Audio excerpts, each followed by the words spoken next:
mu subscribe kana ka danna alamar kararrawar sanarwa domin ta haka ne kaɗai za ka dinga samun kyawun rahotannin namu da zarar mun tarkashi. Inna lillahi wa inna ilaihi raji'una. Hare-haren da ƙasar nan ta Pakistan take kai wa Indiya fa ya tsananta. Masu da halin yanzu dai rahotanni sun bayyana cewa jiragen nan na ƙasar nan dai ta Pakistan, ƙasar musulmai masoya Allah da manzansa, suna dai ba ci gaba da kai manya-manyan hare-hare da kuma dai wato dai fa lugudan wuta akan ƙasar nan dai ta Indiya. Yana tabbatar masu da halin yanzu dai an bayyana cewa lallai kai ƙasar nan dai ta Pakistan ta lalata airport ɗin Indiya da kuma dai wato dai inda ake sarrafa alburushi da ma kuma dai bindigogi da makamai duka wato dai wannan ƙasa daidai ta wato dai Pakistan lallai an bayyana cewa da duka ta wato dai fa lalata wa'annan masana'antu. Masu da dai suka gyara zama a halin yanzu domin mu samu wannan wato dai rahotanni domin ba ku ji abin da ake bayyanawa game da wannan abu da ya faru tsakanin ƙasar nan da Indiya da Pakistan. Yanzu dai masu da dai gashi ku saurara abin da ake bayyanawa kamar haka. India da ke garin Jammu, wato Jammu Indian Airways, shi ma an tarwatsa shi. Babban sansanin sojan India da ke garin Kashmir, shi ma an tarwatsa shi ta hanyar amfani da jirage marasa matuka. Pakistani bombed Hindu temple in India in retaliation of Indian bombing mosque. Hindustani ta rawaito cewa sojojin saman Pakistan sun tarwatsa wata babbar gurin abin bautarsu na addinin Hindu a harin ramuwar gayya da Pakistan ta yi na rusa mata masallaci da aka yi. Abin da kai shi ma shi za a yi maka. Majiyar Defense India ta bayyana cewa Pakistani drone sighted in Jammu, Samba and Patankot. Wannan majiya ta bayyana cewa an ga jirage marasa matuka na kasar Pakistan suna shawagi a sararin samaniyar garin Jammu da garin Samba da kuma garin Patankot. Suna shawagin su hankali kwance ba abin da aka taba su kafin daga baya su tarwatsa sansanin sojin sama da ke garin Jammu din da kuma Kashmir kamar yadda muka kawo a baya. Yan uwa, wannan hari fa bai tsaya a nan ba. Pakistan ta haru wani muhimmin guri. Wannan guri ma'ajiya ce, masarrafa kuma mafi girma a kasar India wacce take samun musu da alburushi wato ammunitions. Masarrafar karfe ce inda a wannan guri ake kera bindigogin India, ake kuma kera alburusanta. Kuma a kusa da wurin a nan ce babbar ma'ajiyar alburushi na kasar India wato ammunition depot da ke garin Uri da ke kasar India. Pakistan ta yi amfani da wannan hatsabibin makamin saboda sarƙiyar tsaro da take wurin, dole sai an yi amfani da makami mai haɗarin gaske. A daidai wannan lokacin Pakistan ta ɗauko makamin Iran wato Fatah 1 ta dankara a wannan masana'anta inda wurin dama kun san makamashi yake magana. To wurin har safiyar yau din nan bai daina bambin ba bai kuma daina ci ba saboda akwai underground a wurin ya rubtawa iya zabtarewa. Wannan hari ya girgiza duniya sosai. Sai hari mai muhimmanci na uku na ƙarshe. Yan uwa, akwai makami kur'adaka na kasar India wato supersonic missile wanda shine abin da ko Amurka shine karshen abin da take da shi in ka cire nukiliya, amma har yanzu Allah bai musu arziki da mallakar hypersonic ba. Wanda suke da shi da su da Amurka shine supersonic missile, ana ce da shi supersonic cruise missile. India ta mallaki wannan makami ta kuma lakkaba masa da suna BrahMos supersonic cruise missile. Ta mallaki wannan makamai ta yi musu wata ma'ajiya ta musamman, ta kuma shirya sarƙaƙiyar tsaro saboda wurin da za a ajiye irin wannan makami masu hadari wajibi ne a tabbatar da cewa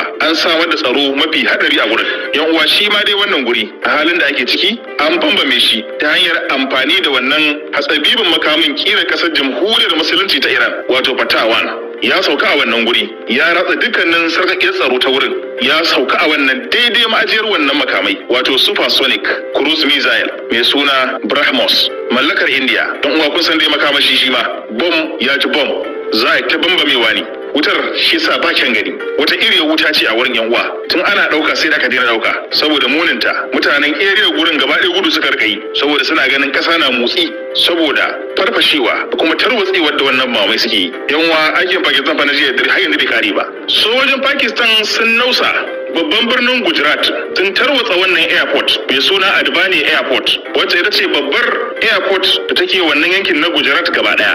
Yan uwa, wallahi wannan airport har safiyar ga wayewar garin yau rana ta fito kusan karfe 12 ma gurin nan bai daina ci da wuta ba. Amma shi wannan guri ma'ana wannan airport hare-hare ne da wayannan matuka jirage ma'ana jirage mallakar kasar Pakistan suka yi ta kashin bom a wannan guri, suka tarwatsa wannan airport baki daya da jiragen da ke cikinta da terminal da na'urorin samar da tsaro duk wani abu da ka sani a wannan wuri sun tashi daga aiki. Kafin karasa wasu wannan airport an yi atisaye mai yawan gaske tsakanin sojojin India da kuma sojojin Pakistan din a sararin samaniyar India a tsakiyar garuruwanta. A nan ne fa matuƙa jiragen India suka ga wani sabon salo da kuma sabuwar kimiyya ta wani jirgi mai suna JF-17 Fonda. Wannan jirgi na JF-17 Fonda makale ke da makamin hypersonic missile a jikinsa. Inna lillahi wa inna ilaihi raji'una.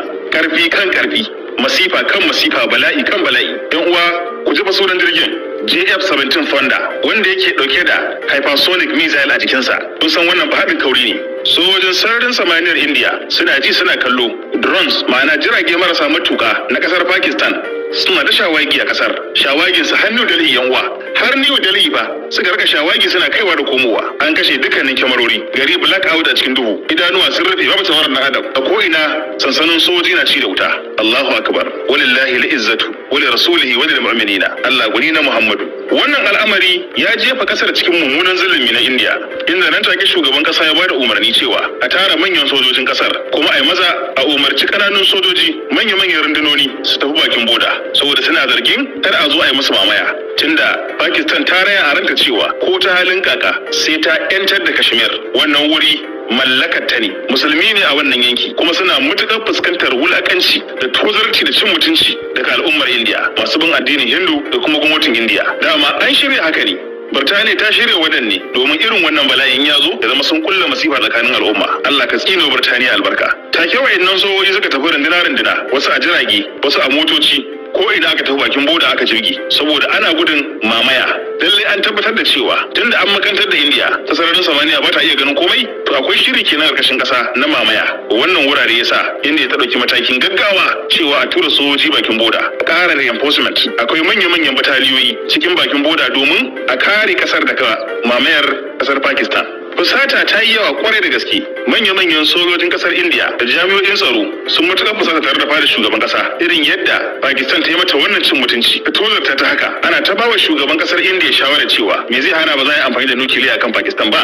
Bayanan sirri sun zo wa Pakistan cewa India a cikin daren nan na shirin yin amfani fa da makamin nukiliya. Shi ma a nashi bangaren shugaban kasar Pakistan wato Prime Minister kasar kenan. Jaridar Pakistan Military ta rawaito cewa Pakistan Prime Minister called National Command Authority NCA, who is responsible for the use and the storage of nuclear weapons, to get ready and be prepared.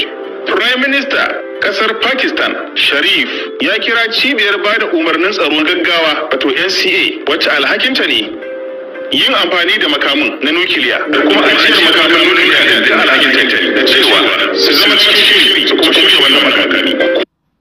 To dai Allah ya kyauta. Masu wurare kun ji dai irin yadda aka dinga kaiwa ƙasar nan ta Indiya hare-hare mabambanta, yayin da halin yanzu dai Indiya ta kasance a cikin wani kalar yanayi, za a ce suna cikin firgici da wani ɗaiɗimiwa, musamman ma wato dai sojojin nan nata na sama da na ƙasa da kuma dai na ruwa, wato dai Land Army da kuma dai Air Force da kuma dai wato dai Navy.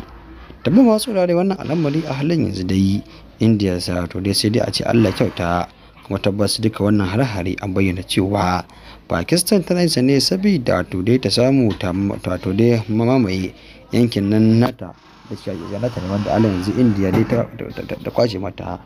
Masu da daga kuma dan makashin namu yanzu sai ta na ajiyar a sauran masu mami.